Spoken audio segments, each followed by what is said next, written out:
Сәлеметсіздер ме оқушылар? Әліппе сабағын жалғастырамыз. Бірінші сынып 26 сабақ С әрпінің жалғасы. Кітаптық суретті оқимыз, балалар. Су, сау, сал,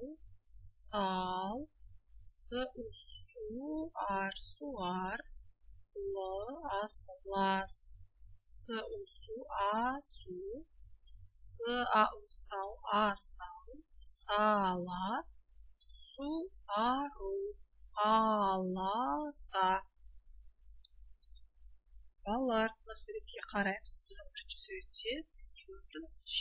Жиденің түрі қандай? Лас, жиде. Ал келесі суретте таза, жиде. Ал аласа, ағаш, биік ағаш екен. Бұл сөздер, балалар, қарама-қарсы сөздер деп аталады. Лас, таза, аласа, биік.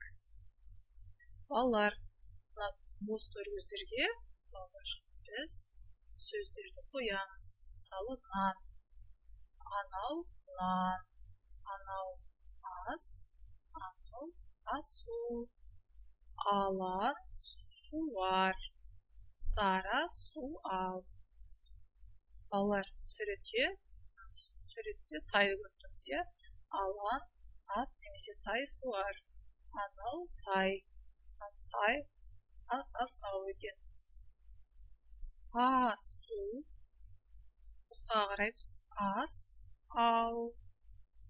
Балалар, сау болыңыздар.